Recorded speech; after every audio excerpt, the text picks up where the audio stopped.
Bonjour internaute, je suis masqué, je suis infographiste.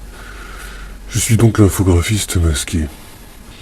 Depuis que YouTube a décidé de rémunérer ses vidéos, tu ne sais peut-être pas ce que veut dire rémunérer. On va faire une phrase plus simple. Depuis que YouTube monétise ses vidéos, nombreuses sont les personnes qui créent des chaînes pour gagner de l'argent. C'est tout ce qui les intéresse, faut bien l'avouer. Du coup, le contenu est discutable. On peut dire que Internet a créé des emplois. Donc on pourrait appeler ça des métiers aussi. Bah oui, parce que ceux qui mettent en ligne tous ces contenus se prennent vraiment pour des professionnels. Ils pensent réellement qu'ils ont un travail. Il y a plusieurs choses que je ne comprends pas. Testeur de jeu. Si encore c'était intéressant. Des mecs qui nous montrent ce qu'ils ont ramassé dans un vide-grenier. Si, ça existe. On s'en branle, pourquoi tu nous racontes ta vie? Les chaînes de tutoriaux, les trois quarts de ces chaînes, c'est des mecs qui en savent autant que toi et qui t'expliquent comment faut faire. C'est pas parce que t'as acheté une voiture qu'automatiquement tu sais faire de la mécanique. C'est génial, y en a un qui sait lire, on va ouvrir une bibliothèque. Mais les commentateurs de parties de jeux en ligne, par exemple, ça sert à rien. C'est aussi con que de commenter un cambriolage. Que fait-il donc? Oui, il rentre à visage découvert, il met sa cagoule apparemment à l'intérieur, ce qui est complètement con. Ah, l'homme a sorti un marteau, semblerait-il. Oui, la caissière téléphone. Je pense qu'il va mettre des plombs à casser cette vitre. Ah, une des caissières est sortie. L'homme tape toujours comme un taré. C'est vrai, après s'être acharné pendant un quart d'heure sur le carreau de droite, il essaie le carreau de gauche. La femme est toujours là, donc je ne sais pas ce qu'elle fout avec son bâton. Qu'est-ce qu'elle fait? Elle fait une photocopie, là, c'est quoi? Donc là, au lieu de s'enfuir, elle reste là comme une conne, hein, parce que là, franchement, elle sert à rien. Au lieu, il est toujours en train de taper son carreau. C'est super. C'est tout à fait passionnant. Nous ne savons pas quel va être le dénouement. Ah, ça y est, sa copine est arrivée. Donc là, maintenant, elles sont deux à glander. Non, qu'est-ce qu'elle fait? Je ne sais pas. Elle lui tend un bâton. A priori, ça doit balancer quelque chose. Je ne sais pas. Elle prend son tiroir. L'autre prend son tiroir également. Et là, elle prend sa valise. C'est vrai que c'était très important. Je ne sais pas. C'est peut-être la caisse.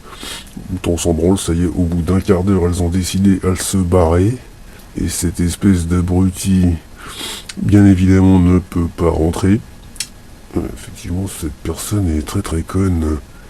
Donc là, il recommence, voilà, après s'être aperçu que c'était trop petit, il continue à agrandir le trou, ce qu'il aurait dû faire depuis le début. Qu'est-ce qu'il fout? Voilà, il fait les tiroirs. En même temps, je le découvre avec vous, je ne sais pas où est-ce qu'il se trouve, je pousse ça au magasin.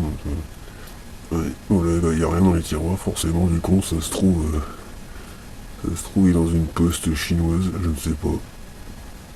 Je pense qu'il s'est gouré, il aurait mieux fait d'aller dans une banque.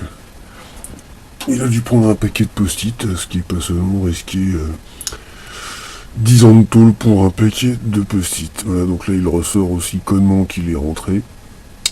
Voilà, donc là il va se broyer les couilles. Voilà, la police arrive. Donc le con est fait comme un rat. Il pourra pas dire que c'est pas lui. Qu'est-ce qu'il fait, attends? Ça se trouve, il fait mine de se fondre avec le décor, des fois qu'on l'aurait pas vu. Je sais pas. Il pense peut-être qu'on le voit pas. Il essaie de s'enfuir à l'intérieur, ce qui est ridicule. Ben voilà, là il s'est vautré. Ah, les policiers, au lieu de faire le tour, ont l'air d'être aussi cons, ils essaient de passer par la fenêtre aussi. Bon, lui il est coincé.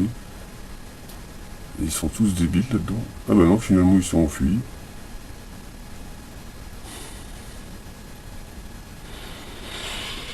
La semaine dernière, j'ai découvert qu'on avait touché le fond avec un truc qui s'appelle le Clash Food.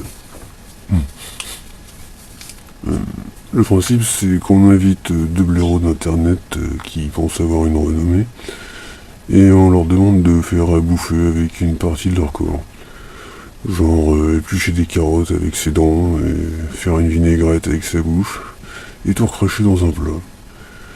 Et l'autre invité doit tout manger.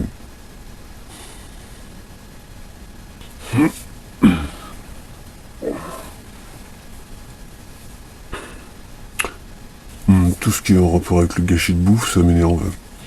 Il y a que des connards pour faire ce genre de truc. Ça n'a aucun intérêt.